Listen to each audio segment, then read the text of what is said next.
en esta mañana tenemos en nuestros estudios en la revista informativa Hola Mundo a Marcelo Tapia Rivadeneira, secretario general del Comité de Empresa de Ferrocarriles Ecuatorianos. Es maquinista de trenes. Bienvenido, Marcelito, pues qué gusto tenerle aquí. Un gusto haberle pues también conocido en los reportajes que nosotros pues hemos estado viendo que hizo Marcelo Trujillo. Muchísimas gracias. Qué bueno que lo tengamos aquí. Bienvenido. Muchas gracias a ustedes y gracias también nuevamente por la invitación para hablar de temas tan importantes como es el ferrocarril. Nosotros quisiéramos un poco conversar al respecto de la situación en la que se encuentra el ferrocarril, no sin antes preguntarle ¿cuándo empezó a trabajar en los ferrocarriles, en la estación de Ibarra? ¿Cómo fue su vinculación? ¿Qué ha pasado durante todo este tiempo? Bien, gracias. Para sintetizarle más o menos y brevemente también una sinopsis rápida de quien le habla, cómo aparecí yo en el mundo del ferrocarril, ¿no?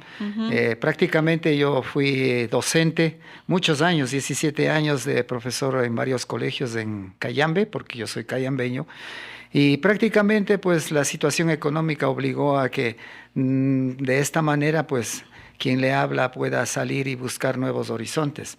Y es así que gracias al comunicado que salió en las redes sociales, en la prensa, haciendo un llamado para que se presenten las carpetas para Ferrocarriles del Ecuador que se iba a rehabilitar en el año 2008. Exactamente. Entonces ahí presenté y bueno, pues después de un curso de selección y evaluaciones también a la vez, bueno, tuvimos la oportunidad entre 16 compañeros que aprobamos el curso y de ahí surgió prácticamente esta situación de vincularme con la empresa de más historia en el Ecuador, como es Ferrocarriles del Ecuador, ¿no? Y nuevamente que inclusive ya estaba siendo rehabilitada.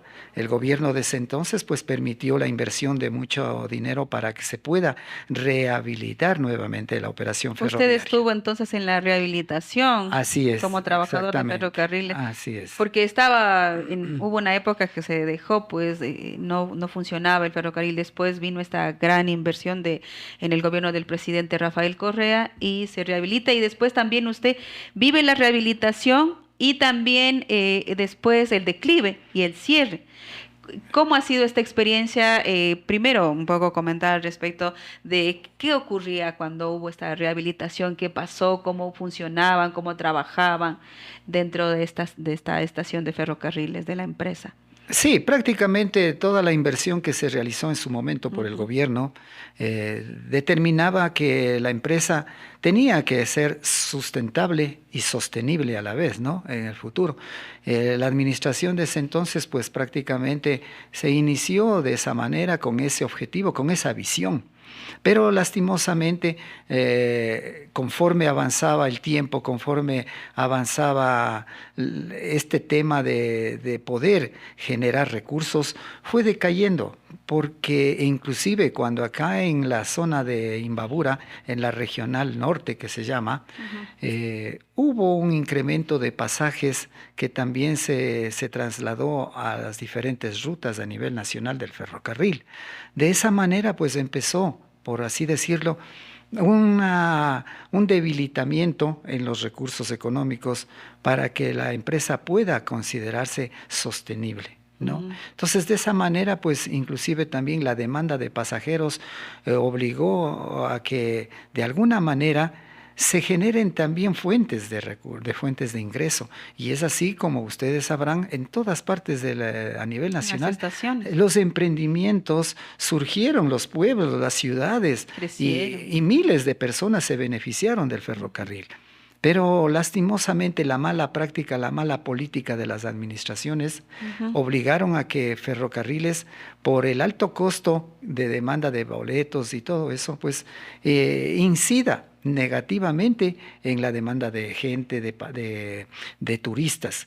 Y es así que pues Te dijeron prácticamente... que no era sostenible, decían el Así es, ferrocarril, también decían que no era sostenible, pero ¿cómo va a ser sostenible una porque empresa si era que si próspera. los altos costos incidían negativamente para que Ujú. haya la facilidad de que la gente pueda acceder a O sea, si había ingresos a en la viajar? empresa, era una empresa Exactamente. que sí Así tenía es, sostenibilidad. exacto, ¿no? Y también usted sabe que a veces en las empresas públicas lo que determina también es el aparataje Las de decisiones políticas trabajadores, también. las decisiones y las cuotas políticas de los Ujú. gobiernos también, ¿no? Entonces, de esa manera, pues incidió negativamente también, valga la redundancia, para que inclusive había mucho personal de oficina que doblaba al material humano Mm. operativo.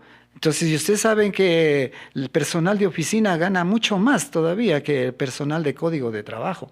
Eso incidió negativamente también. Esa es una mala administración, Ujú. ¿no? Entonces, eso fue una causa también por la que Ferrocarriles tomó un declive drástico en este sentido y fue a la baja. ¿No? Ujú. Usted sabe que inclusive al menos cuando la plata es bien administrada alcanza perfectamente. Y nosotros como ex trabajadores sabemos que así no haya muchos ingresos de recursos a la empresa, pero sí se puede ser sostenible, sí se le puede mantener a la empresa. Era sostenible. Explotándola, claro que sí, como debe ¿Y ser. qué pasó con, por ejemplo, cuando ustedes en el 2019, el expresidente Lenín Moreno decretó que se liquide, que se cierre esta empresa? ¿Cómo ustedes tomaron? ¿Qué pasó? ¿Qué pasó en la estación de Ibarra? Prácticamente, pues nosotros en el año 2020, el 19 de mayo, Ujú, de acuerdo al decreto ejecutivo 1057 de Lenín Moreno, establecía la liquidación de ferrocarriles y la posterior extinción de la misma. ujú. Entonces, de esa forma nosotros nos cogió como un balde de agua fría, porque de la noche a la mañana apareció en las noticias decretando no solamente de ferrocarriles, De sino de varias 7 empresas empresas públicas. Ujú. del sector público, ¿no? Pero entonces nosotros iniciamos prácticamente ya lo que nos competía más a nosotros era el aspecto económico, ¿En qué estado van a cómo quedar vamos a quedar ustedes? nosotros, los 171 trabajadores de código de trabajo más, ¿no? Y adicional también los de la LOCEP, del régimen, ¿no? Entonces éramos aproximadamente 346 trabajadores de ferrocarriles a nivel nacional Ujú. y una cantidad exorbitante de emprendimientos, plazas artesanales que se beneficiaban del Claro. ferrocarril a nivel nacional. Son miles de familias que quedaron prácticamente en la orfandad y ustedes son testigos también de que los pueblos volvieron A ser nuevamente a la fantasmas. oscuridad, exactamente. ¿Y qué pasó después? ¿Ustedes ya los liquidaron? O sea, ya no tuvieron su mensual, su sueldo. ¿Y qué pasó? ¿Cómo siguieron ustedes trabajando? Porque ahora vemos que quieren rehabilitarlo, nuevamente quieren ponerlo en funcionamiento. ¿Qué pasó? Prácticamente coincidió además que en esa época pues ya estábamos a las puertas de la pandemia, ¿no? Ujú. Y eso fue, y ahondó más todavía La la situación crisis. de todos nosotros, ¿no? Ujú. Inclusive de todo el país y de algunas partes del mundo también. Entonces, de esa manera emprendimos nosotros y quien le habla por ser representante de todo el comité de empresa a nivel nacional, pues buscamos la manera de hacerle entender al gobierno mediante varios oficios a los ministros también de ese entonces, para darle la oportunidad de que nos dé a nosotros la facultad para poder continuar la operación de ferrocarriles. Porque como somos ex trabajadores, sabemos la forma en cómo se Claro. maneja, cómo se opera el ferrocarril, Ujú. ¿ya? Entonces, de esa forma empezamos nosotros la lucha. ¿Con qué personas? Sería la pregunta, ¿con quién no me he reunido? Ujú. ¿Sí? Con todo mundo, con ministros, subministros, viceministras, ya con todo mundo me he reunido, con autoridades locales, seccionales a nivel nacional. ¿Qué Pero respuesta le han dado? nunca, ¿Qué le han dicho? nunca lastimosamente obtuvimos de uno de ellos siquiera y de decir, me parece una buena idea, Marcelo, vamos con usted, vamos a rehabilitar el ferrocarril, vamos a que continúe la operación del ferrocarril, Ujú. ¿no? Pero desgraciadamente son 3 años y más que han pasado, y la única forma que hemos buscado es a través de hacer los acercamientos en esta provincia con los directores distritales. El anterior nos brindó la oportunidad, el apoyo también, pero nunca se concretó nada. Con el actual, que estuvo hasta hace pocos días con el cambio de gobierno, el licenciado Jaco Martínez, pues tuvimos también ese acercamiento y obtuvimos de él el positivismo para que podamos nosotros continuar. Y así lo hicimos. Todos los ex trabajadores estábamos al frente, poniendo todo de nosotros, con plata y persona. No hemos recibido un solo dólar de nadie para poder ejercer esta actividad. Lo único que nosotros buscamos es darle la oportunidad a la gente, al pueblo, a la provincia, a través de nosotros, darle la oportunidad de que pueda seguir operando el ferrocarril. Y así lo hicimos. Tenemos la participación también del compañero de Marcelo Trujillo, que fue testigo a través de sus documentales. Sí, eso es lo que quería que nos comentaran, porque decían que ahí en el reportaje dicen que duró 3 días la rehabilitación, hicieron una limpieza.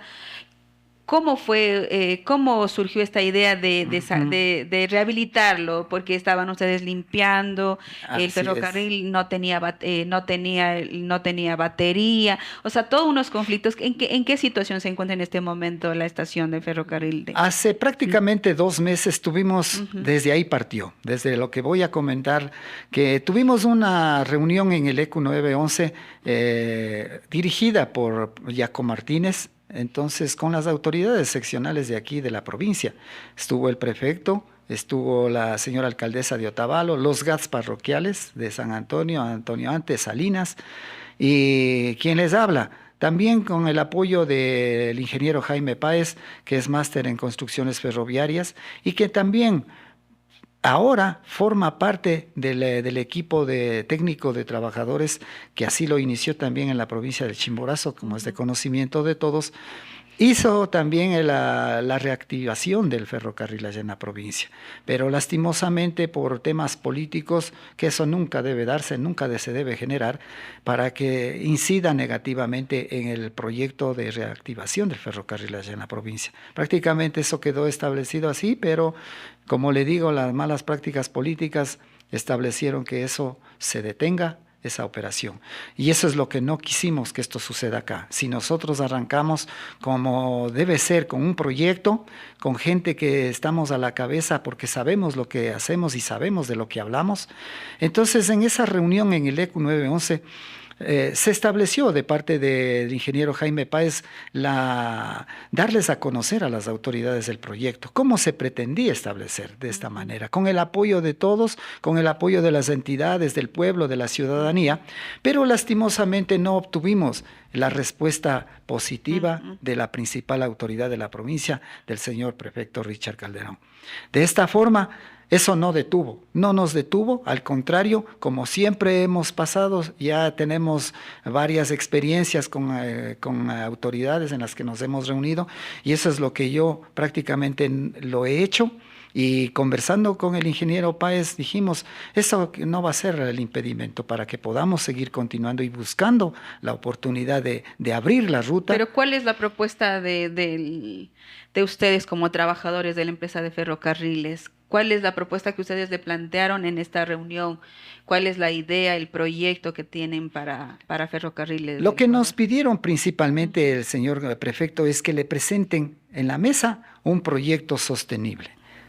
Al no tener dispuestos todavía el proyecto sostenible, o había la posibilidad de que nosotros, conforme a lo que se les expresó y se le explicó por parte del ingeniero Páez, es que en la provincia de Chimborazo se dio de esa forma, con el apoyo de las autoridades, con el apoyo de las entidades, empresas privadas, la ciudadanía, la vecindad, todo mundo arrimó el hombro ahí en la provincia de Chimborazo, en Riobamba, ¿sí? Y eso tal vez no le pareció algo positivo que podía darse aquí. Pero yo me pregunto, si tú no tienes un proyecto y estás pidiéndome el proyecto, ¿por qué no planteas tú hacer juntos el proyecto? Que sería una buena alternativa, ¿no? Y eso hubiésemos querido nosotros, que si quería un proyecto y no tenemos algo en concreto, ¿por qué Hacer no un nos proyecto sentábamos conjunto. y lo hacíamos en conjunto, ¿no es cierto? Eso hubiese sido una buena salida, pero no. Prácticamente como todo este tema es político, nosotros no somos políticos ni tampoco hablamos de demagogia porque no nos gusta, al menos quien le habla. Sabemos de todo lo que hablamos, pero de trenes, eso sí, por la experiencia que llevamos muchos años en la empresa. De esa forma obtuvimos para seguir al otro día. Al siguiente día nomás nos propusimos en la misma reunión, al tener el apoyo de Jaco Martínez, director distrital del MTOP, que él tenía toda la facultad en su mano para poder delegar. Claro, de Y así empresa lo hicimos. pública de transporte. Exactamente. Entonces se le propuso, empezamos el día de mañana, al siguiente día, a las 7 de la mañana estuvimos saliendo ya de los talleres de ferrocarriles con 2 carros de mano de los antiguos que se los utilizaba en la vía, para operaciones de vía, con los compañeros que nosotros iniciamos todo esto y siempre lo hemos hecho, ¿sí? Compañeros técnicos de vía. Entonces, con esa forma y la única voluntad que nos determinaba es abrir la ruta. Abramos la ruta a Desde que se Salinas. cerró, desde que ya decretaron que se cierre la empresa de ferrocarriles del Ecuador, no se puso a funcionar nunca más. O sea, se quedó por años el ferrocarril ahí paralizado. Así es, prácticamente esto quedó y quien les habla siempre, porque la intención de nosotros era darle a conocer a la gente a través de los informes. Y sí, así hicimos hasta a nivel nacional una visita a todas las instalaciones, toda la infraestructura ferroviaria de ferrocarriles, inclusive para nosotros tener datos y que sean al final, cuando se realice el traspaso, porque eso es lo que está en espera todavía, realizar el traspaso de todos los bienes de ferrocarriles al Ministerio de Transportes. Está solamente en un 90-95% hecho, pero falta todavía. Entonces, eso ha permitido que nosotros prácticamente, porque ustedes conocen que la infraestructura ferroviaria está bastante destruida, está bastante deteriorada, y al menos nosotros como ecuatorianos sabemos que eso no se debe permitir, no se debe dar. Y así lo hicimos. Son bienes patrimoniales que deberían de alguna manera, y si fue por decreto presidencial, debía también existir una normativa para que se precautele. Exactamente, hasta que se realice ya la entrega, la disposición de entregar a una empresa privada o mediante una alianza público-privada a cualquier organización o entidad que se vaya a hacer cargo. Pero hasta mientras debían haber hecho, y el señor presidente de ese momento debería haber incluido en su momento, en el mismo decreto de liquidación, también la forma de manutención de los bienes. Pero al no estar en ese sentido hecho esto, la persona responsable era la liquidadora. La persona responsable directamente era la liquidadora de ferrocarriles, que debía haber buscado los recursos para que se precautelen los bienes y no permitir la destrucción, el vandalismo, el robo, el saqueo de las estaciones. Se iba a chatarrizar también, había. Lo hicieron también, lo hicieron. Y prácticamente eso, ¿qué sirvió? Y así lo digo públicamente, porque la chatarrización que realizó la liquidadora fue solamente para cubrir los altos sueldos del equipo liquidador. Si ellos superaron hasta más de 100 personas solamente para liquidar a la empresa y con sueldos que superaban más de $1,500, ¿dónde se ha visto eso? Entonces solamente aquí en la empresa se podía dar esa forma. ¿Qué pasó entonces cuando ya empezaron a reactivar lo que encontraron? Cuéntenos cómo se empezó a rehabilitar ya este ferrocarril. Fue una batalla larga y que también el compañero tocayo Marcelo Trujillo fue testigo. Lo hicimos, nos acompañó. Él palpó también cómo nosotros hacíamos camino, exacto, a machete, a pala, a pico, con barras, con todo lo que teníamos a la mano. Y gracias también al apoyo del MTOP que nos brindó de acuerdo a las microempresas con las que ellos trabajan, también se pudo realizar prácticamente en 2 días. Nos tomó para poder llegar a las 10 de la noche a Salinas, ¿sí? En esa manera lo hicimos Y nuevamente ahora es fácil bajar porque el porcentaje de inclinación de la vía férrea desde Ibarra hasta la parroquia de Salinas es pendiente en bajada, ¿no? Entonces no había inconveniente, pero el problema era en cambio a la subida, al regreso. Al estar la vía prácticamente más de 3 años abandonada, el tiempo, el ambiente influye e incide negativamente en la vía férrea. Se crea una capa sobre los rieles, sobre el lomo de los rieles en términos técnicos, en el que impiden que las máquinas, en este caso el autoferro, podíamos traccionar.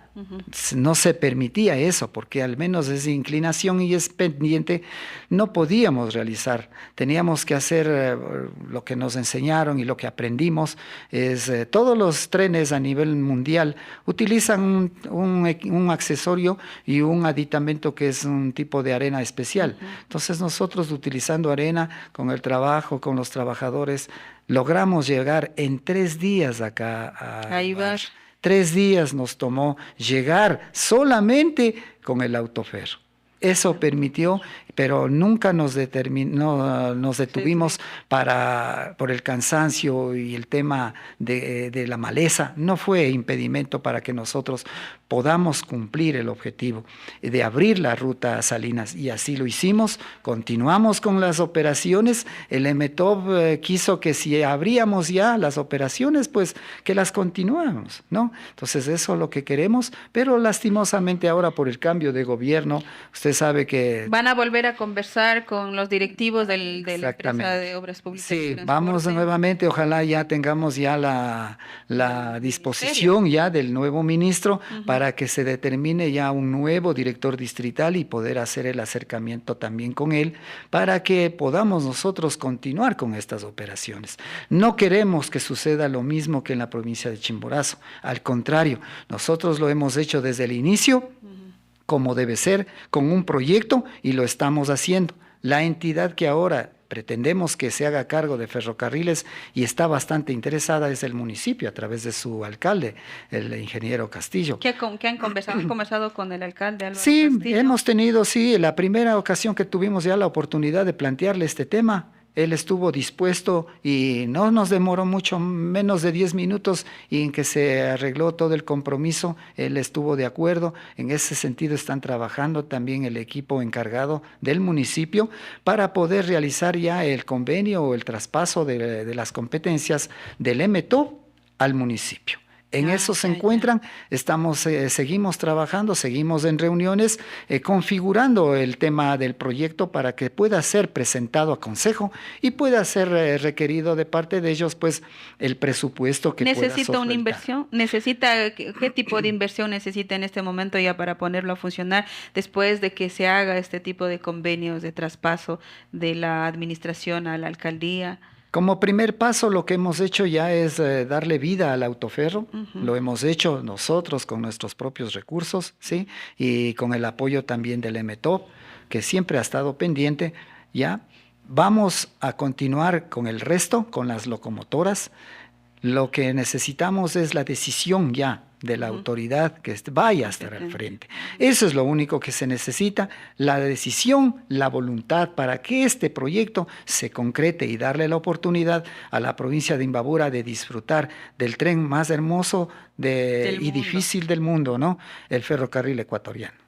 Entonces, ¿qué esperan en estos próximos meses? ¿Se van a reunir? ¿Tienen una agenda? Según las reuniones que hemos mantenido con la ingeniera Gabriela Rubio, que es la delegada del señor alcalde para este tema, estamos ya a poco tiempo, diría yo, de poder concretar este tema. Se está armando, se hizo ya la propuesta en reunión de consejo la semana pasada, que también establecía ya tanto el aspecto negativo como el aspecto positivo igual de este proyecto, porque no todo es color de rosas en este sentido, ¿no? Pero también hay que analizarlo bien y solventar cualquier inquietud, cualquier duda que se vaya dando, pues es la labor de nosotros como ex trabajadores, sabemos de lo que hablamos y podemos inclusive darle a conocer que si es que el municipio va a tener ya la potestad y la facultad de emprender este proyecto junto con nosotros, pues que se haga lo más pronto posible. Realidad, ¿no? Y se concrete. Eso es lo que queremos darle a la provincia. Y ustedes van a estar en estos días, en este mes, por ejemplo, por Navidad, la gente podría hacer un viaje o cómo han establecido alguna ruta para que siga funcionando el autoferro, al menos el autoferro. Al ser época prácticamente de demanda, ¿no? De gente que quiere vacacionar por Navidad y fin de año, Podrían cobrar. hubiese sido la oportunidad, pero mal haría yo en adelantarme porque se está trabajando y eso es competencia del municipio. Lo que sí nosotros queremos es que ahora, como ya logramos habilitarle el autoferro, la ferrochiva que se la llama, pues podríamos darle ese incentivo a la gente para que pueda considerarse algunos viajes, aunque sea en el autoferro y realizar el viaje hasta la parroquia de Salinas, porque esa es la vía más larga y que está habilitada ya en este sentido. Porque usted sabrá que si lo dejamos nuevamente abandonado, Otra vez se va va a a dañar. incidir nuevamente el aspecto negativo, el vandalismo prácticamente. Claro, como está Hoja Blanca. Tenemos muchísimo que conversar, pero es una buena noticia que estén conversando también los trabajadores de la empresa de ferrocarriles, que se piense en rehabilitarle este tren, este sistema de tren, pues que es importantísimo para la provincia de Imbabura y el país. Muchísimas gracias, pues, estimado Marcelo. Qué gusto haberle tenido aquí. Muy amable. Gracias a ustedes también. Estamos listos y dispuestos para continuar la conversación. Muy amable.